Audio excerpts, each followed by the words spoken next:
Ontem se deu mais um capítulo da escalada de tensão entre Estados Unidos e Irã. O que o Trump fez ontem foi ordenar um ataque de drone no Iraque contra bases de milícias iranianas e, num desses ataques, eles mataram o general Qassem Soleimani, que não era muito conhecido fora do Irã, não.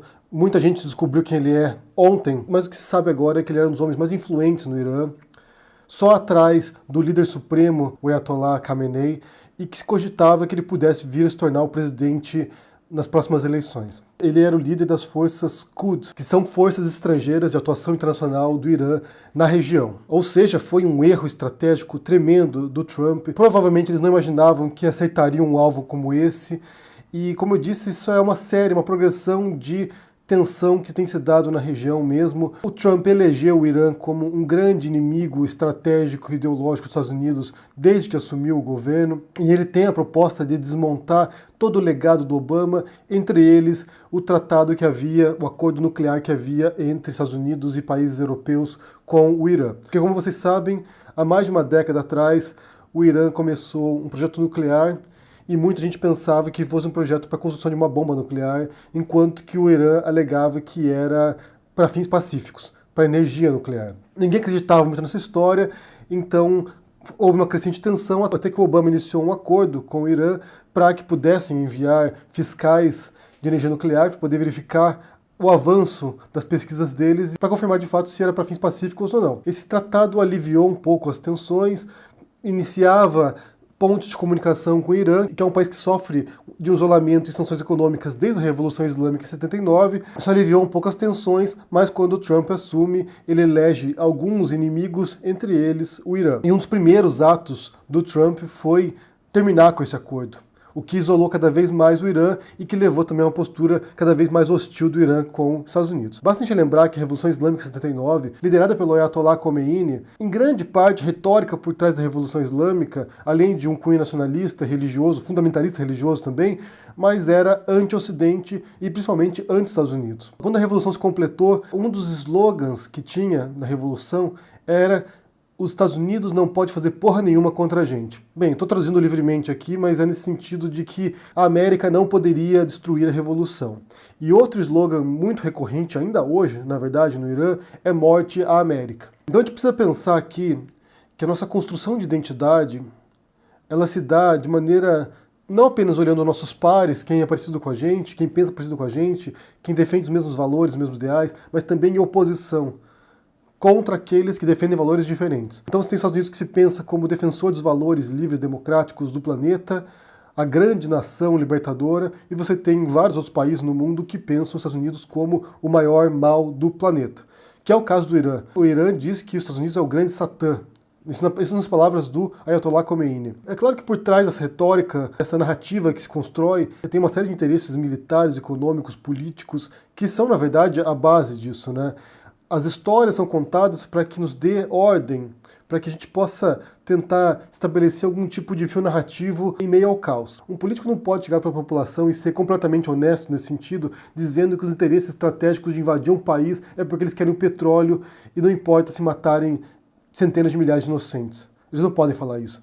Então, quando o Bush, por exemplo, invade Iraque, invade Afeganistão, eles têm a narrativa do eixo do mal. Então, preciso destruir o mal. Nós somos o bem, nós somos os bons, a gente vai para lá para destruir o mal. Então, você cria uma narrativa simplificada, uma história simplificada, para que as pessoas, a população em geral, ouça essa história e compreenda muito bem que, na verdade, é uma disputa por valores, e não uma disputa por controle, por domínio geopolítico, por questões internacionais. É assim que os governantes governam, através de narrativas, através de valores, através de ideias simplificadoras da realidade. E isso todos fazem. Todos fazem. Fazem países democráticos e também fazem países autoritários, repressivos, com ditadores. Fazem os Estados Unidos, faz o Irã, faz o Brasil, faz a União Europeia. Qualquer país faz isso. Eu recomendo que vocês assistam um documentário chamado Bitter Lake. O documentarista, o autor, é o Adam Curtis, que é um grande documentarista. Ele trabalha principalmente com essa noção de formação de narrativas, de construção dessas histórias simplificadoras para entender o mundo, sendo que muitas vezes nem os políticos compreendem a complexidade do mundo.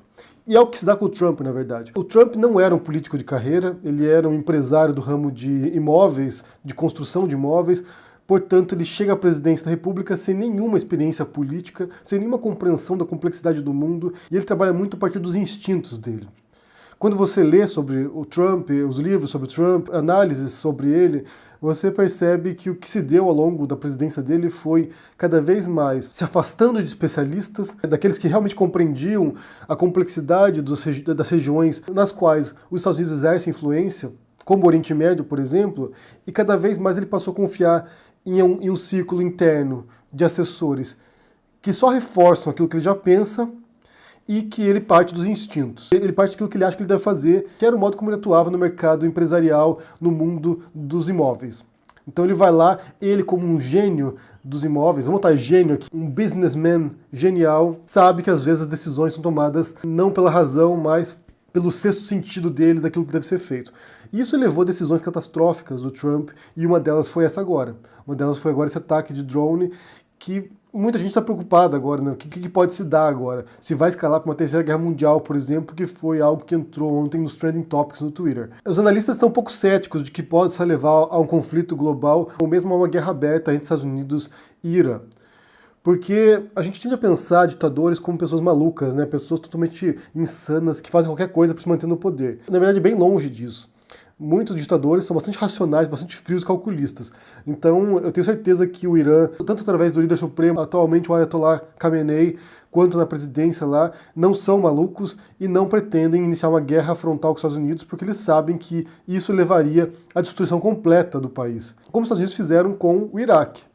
Pegaram lá um país que tinha um exército consolidado, tinha um líder tirânico como Saddam Hussein, os Estados Unidos foram lá e devastaram o país, arrasaram com o Iraque, desestabilizaram toda a região ali, deram origem, de certo modo, ao Estado Islâmico, ou seja, para os Estados Unidos é muito mais simples quando existe uma guerra convencional, assim, ao ponto que eles poderem mandar tropas e mandarem drones, mandarem bombas para lá, porque eles sabem quais são os alvos estratégicos que eles têm que destruir. Então o Irã sabe que eles estão em posição de desvantagem nesse caso. É muito mais difícil para os Estados Unidos combater, por exemplo, algo descentralizado, como era no Afeganistão, por exemplo, que são grupos tribais, organizações terroristas espalhadas por todo o país, então é muito mais difícil de conseguirem chegar aos objetivos, porque não existem objetivos claros. Estão todos dispersos, escondidos, controlando pequenos povoados, então é muito mais complicado. Às vezes é muito bom em guerra convencional, mas é péssimo em guerra estratégica contra grupos descentralizados. O que pode acontecer, o que se tem previsto agora, é que o Irã vá atacar de modo indireto outros alvos estratégicos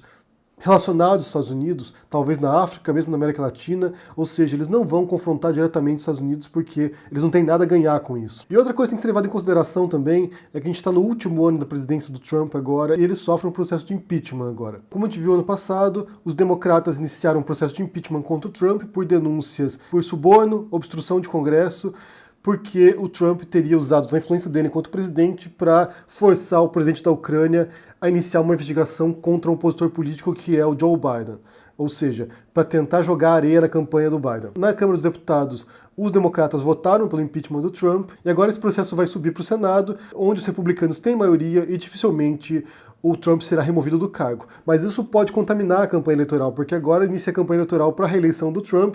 Provavelmente ele vai ganhar, tem grande chance de ganhar a eleição de novo, se não for impeachmentado. E é muito improvável que os republicanos tirem um candidato republicano muito forte como o Trump, que dominou completamente o Partido Republicano. Mas esse processo vai, sim, afetar a campanha eleitoral do Trump. O que os presidentes americanos costumam fazer quando estão em situações complicadas?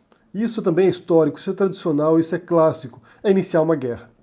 Porque eles sabem que quando você tem, como eu disse, agora a gente volta na questão da narrativa, né? Quando você tem essa dicotomia entre bem e mal, nós somos os bons defensores da liberdade, da democracia e estamos agora ajudando o mundo a ser um lugar melhor. Quando eles recorrem a essa narrativa dicotômica e maniqueísta de bem e mal, geralmente o presidente cresce em popularidade. Então o Trump sabe, por lições históricas, que se ele iniciar uma guerra agora contra um grande inimigo dos Estados Unidos como o Irã, que isso vai unificar o país em torno da figura do presidente, ou uma boa parte do país pelo menos, graças a esse ideal de liberdade dos Estados Unidos. Então é difícil realmente saber se vai acontecer uma guerra de fato, muito menos uma guerra mundial ou em escala global. Certamente pode ser que o Trump cave uma guerra, cave algum tipo de conflito para que mobilize a população americana em torno desses ideais norte-americanos. Possivelmente o Irã não vai morder a isca, porque como eu disse, eles não são malucos. Vou dar só um exemplo aqui para vocês. Eu li uma vez um perfil feito sobre o Kim Jong-un, o atual ditador da Coreia do Norte. E quando você vê quem é a pessoa, a formação dele, como ele age, como ele procede no interior do governo norte-coreano, você vê que ele não é maluco, não. Pelo contrário, alguém bastante razoável, bastante prudente no que faz e que joga de maneira estratégica. Porque, na verdade, você tem um grande xadrez global. Cada país movimentando suas peças, tentando ampliar seu campo de influência, tentando aumentar o seu poderio econômico, político e militar pelo mundo. Ou seja, vários países fazem isso simultaneamente. E aí que surgem as zonas de conflito, porque quando o interesse de uma grande potência se confronta contra a outra, isso leva a algum tipo de atrito.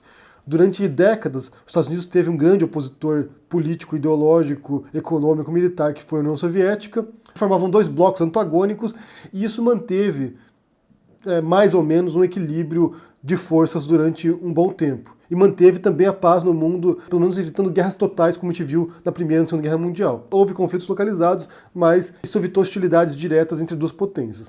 Com o fim da União Soviética, o cenário foi redefinido, surgiram outras potências nesses locais, não tão fortes quanto a União Soviética, não tão influentes assim. Você tem a China agora, por exemplo, você tem a União Europeia enquanto bloco, mas que é alinhada em grande parte dos Estados Unidos. Você teve países que começaram também a construção de bombas nucleares, como o Paquistão, por exemplo, e a Índia também, mas aos poucos isso foi se diluindo em diferentes micropotências regionais. Tudo que falta para os Estados Unidos é de fato encontrar um grande inimigo que possa fechar todos esses valores negativos do mal para que eles possam confrontar esse inimigo e mais uma vez restabelecer o equilíbrio, esse frágil equilíbrio político no mundo. E só um detalhe também que eu devo observar aqui, paradoxalmente, embora a gente pense no Trump como um maluco também, e é bastante irresponsável na verdade, uma pessoa bastante insensata no modo como ele procede, o Trump é um grande crítico desse tipo de ações militares e de invasões e de ocupação de países dos Estados Unidos. Então, algo que ele se propôs quando ele entrou também no governo foi de retirar tropas de países ocupados,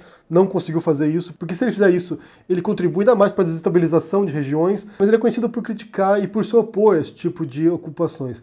Então, realmente eu pessoalmente aqui não vejo que ele tenha qualquer intenção de ocupar, por exemplo, o Irã ou invadir o Irã. Isso vai um pouco contra o modo como ele tem operado na política externa ao longo desses 3 anos de governo. Mas como eu disse, como ele está numa posição fragilizada agora, está acuado, sofrendo processo de impeachment, pode ser que ele tente fazer alguma manobra agora para se manter no poder. Porque é tudo que as pessoas querem, se manter no poder. Esse cenário agora com o Irã e Estados Unidos pouco afeta o Brasil, por enquanto. Não imagino que o Brasil vá entrar numa guerra contra o Irã também posteriormente. Acho muito improvável que isso aconteça, mas o negócio é esperar para ver. Realmente, situação complicada agora. Foi um grande equívoco dos Estados Unidos esse ataque agora de drone contra o general iraniano. Isso aí realmente não tem nada positivo que pode extrair disso. Isso só vai acentuar a tensão, vai escalar a tensão. Mas a gente vai ter que aguardar para ver quais serão os desdobramentos disso, se pode levar a algum conflito real entre 2 países ou mais países também. Não sabemos. Quero saber se vocês estão acompanhando essa história aí, se vocês viram as notícias ontem sobre isso, se vocês ficaram assustados com isso, porque realmente dá um pouco de medo, né? De entrar numa guerra mundial agora, envolvendo vários países, incluindo o Brasil. O que vocês pensam sobre isso? Sobre essa posição dos Estados Unidos agora e também de outros países em relação aos Estados Unidos? Essa retórica anti-imperialista contra os Estados Unidos também? O que vocês pensam? Deixa aqui no comentário, deixa o joinha, assina o canal, ajude no apoio e a gente se vê por aí. Abraço e até mais. Tchau!